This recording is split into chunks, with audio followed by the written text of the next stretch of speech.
J'ai retrouvé la voie. Donc là, Gilles nous avait promis seulement un petit roulage sur la piste. Alors il fait on le remercie, une petite démonstration en vol. Un Hunker Typhoon. C'est une fabrication personnelle. Donc il m'avait dit qu'il avait quelques petits soucis avec une fixation moteur, mais vraiment il a dû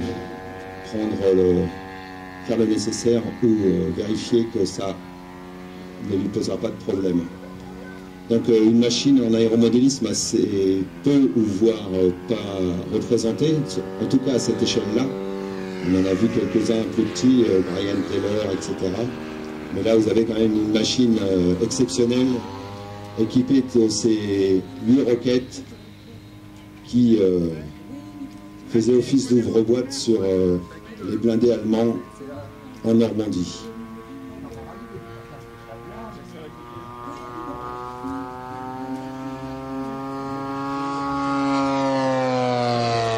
La motorisation était particulière, c'était un moteur 24 cylindres en H, donc pas comme en V sur une Ferrari, mais en H, donc très technologiquement assez difficile à mettre au point. Mais bon, je pense que les Allemands s'en souviennent en tout cas.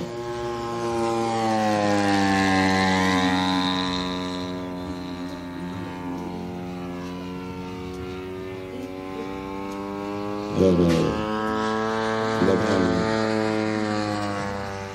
un homologue du même fabricant, qui était le Tempest. Et là, on a notre as national Pierre Klostermann qui le pilotait.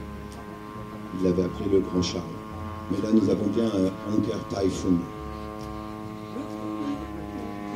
Ah, il sort les trains à nouveau. En tout cas, bon, je le remercie d'avoir fait cette présentation. C'est quand même quelque chose d'assez rare, donc profitez-en. Alors, ils ont une équipe qui a décidé d'en fabriquer plusieurs et il m'a annoncé qu'il y en aurait une dizaine. Donc 10 engins comme ça, si un jour ils volent ensemble,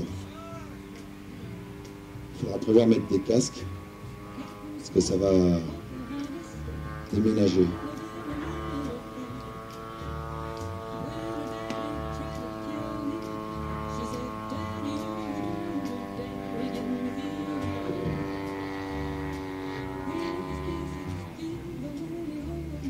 En Normandie, les Allemands avaient plus le nez en l'air pour déceler la moindre présence d'avions alliés qui leur interdisaient tout déplacement de jour en tout cas.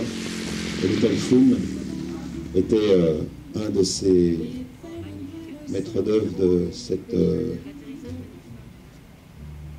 interdiction de déplacement. Bravo Gilles, super. Belle machine, super présentation.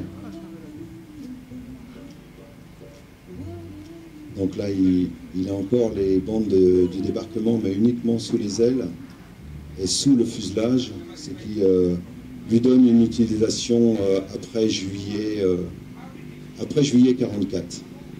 Les Alliés ont retiré les bandes de débarquement au-dessus et autour du fuselage quelques temps après le débarquement. Trop visible des Allemands au-dessus et suffisamment visible du bas pour ne pas être descendu par sa propre DCA. Donc voilà. Merci Gilles. Après le P-47, Hunker Typhoon, super.